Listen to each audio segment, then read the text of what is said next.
ಸನ್ಮಾನ್ಯ ಅಧ್ಯಕ್ಷರೇ, M B Patil ಅವರು ಮತ್ತು ನಮ್ಮ ಪ್ರಿಯಾಂಕಾ ಅವರು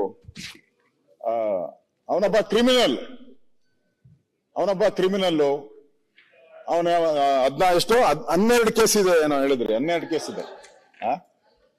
60 ಅಂತ ಇಟ್ಕೊಳ್ಳಿ. ಈಗ ಸುನೀಲ್ ಅವರು ಹೇಳಿದ್ರು ನಮ್ಮ ಮೇಲೆ ಕೇಸ್ ಇದೆ. ಸುನೀಲ್ ಅವ್ರ ಕೇಸು ಸುನೀಲ್ ಅವ್ರ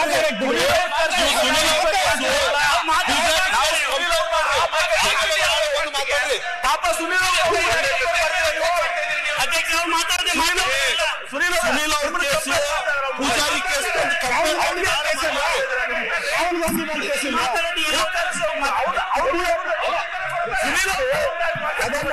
ನಿಮ್ಮ ಇಂಟೆನ್ಷನ್ ಅದಲ್ಲ.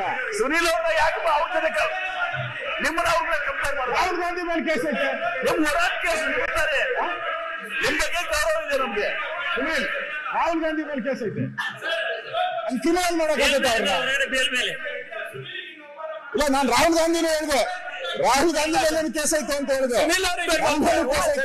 ಅಲ್ಲ,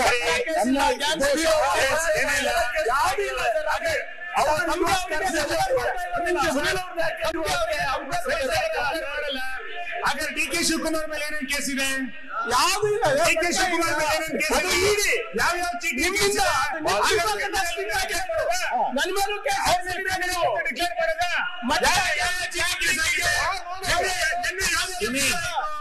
ಅದು ಚರ್ಚೆ ಇಲ್ಲ. ನಮ್ಗೇನಿಲ್ಲ. ನೀವು ನಿಮಗೆ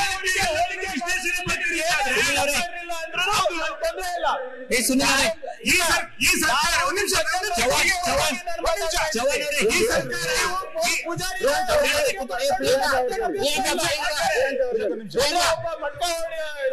ಸರಿ ಸರಿ ಆಯ್ತು. ಡಿ ಕೆ ಶಿವಕುಮಾರ್ ಅವರು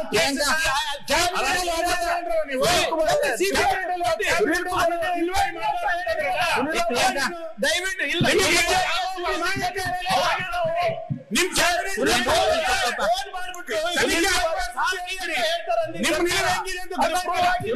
ನಿಮ್ ರಕ್ಷಣೆ ಕಂಪೇರ್ ಮಾಡಬಾರ್ದು.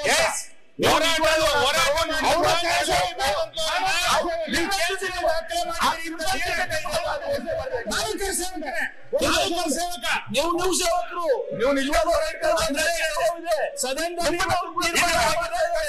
ಡೆಫಿನಿಷನ್ ಏನು ಅಂತ ತೀರ್ಮಾನ ಆಗಿದೆ. ಕಾಂಗ್ರೆಸ್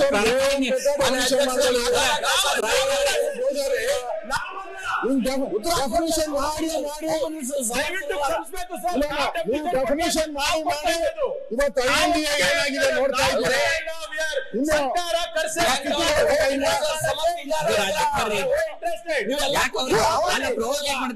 ನೀವು ಮಾತಾಡಕ್ ಪ್ರಾರಂಭ ಮಾಡಿ. ಸೌದಿ ಕೂತ್ಕೊಳ್ಳಿ.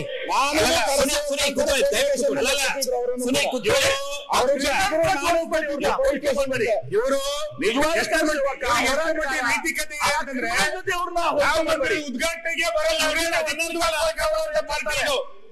ರಾಮ ಮಂದಿರದ ಉದ್ಘಾಟನೆಗೆ ನಾವು ಬರೋದಿಲ್ಲ ಅಂತೇಳಿ ಘೋಷಣೆ ಮಾಡಿದಂತ ಅಧಿಕೃತ ಪಾರ್ಟಿ ಇಲ್ಲ ಸರ್. ಅಂದ್ರೆ ಎಷ್ಟು ಮಟ್ಟಿಗೆ ಶ್ರದ್ಧೆ ಇದೆ ಅಂತ ಗೊತ್ತಿಲ್ಲ.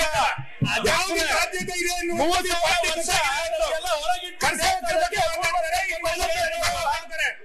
ನಿಮ್ಗೆ ಯಾವ್ದ್ರ ಬಗ್ಗೆ ನೈತಿಕತೆ ಇದೆ?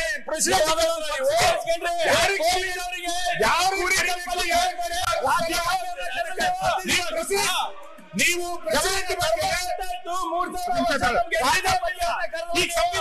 ಇವಾಗ ನಮ್ಗೆ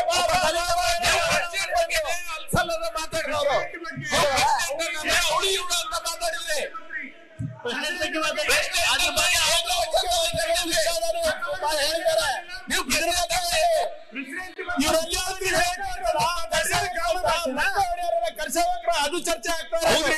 ಯಾರ್ಯಾರು ಚರ್ಚೆ ಆಗ್ತಾ ಇದೆ.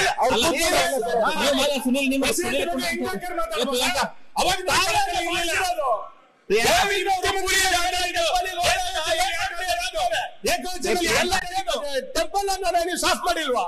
ಗ್ರಾಮೀಣಾಭಿವೃದ್ಧಿ ಸಚಿವರೇ, ತಾವು ದಯವಿಟ್ಟು ಕುತ್ಕೊಳ್ಳಿ, ಮಾತಾಡಲಿ. ಇನ್ನ ಈ ವಿಷಯಕ್ಕೆ ಬಂದ್ಬಿಡಿ. ರಾಹುಲ್ ಗಾಂಧಿ ಅವ್ರ ಮೇಲೆ ಎಷ್ಟು ಕೇಸ್ ಇದೆ? ಎಲ್ಲ ಬಿಟ್ಟು ಸೋನಿಯಾ ಗಾಂಧಿ ಅವ್ರ ಮೇಲೆ ಎಷ್ಟು ಕೇಸ್ ಇದೆ? ಪ್ರಿಯಾಂಕಾ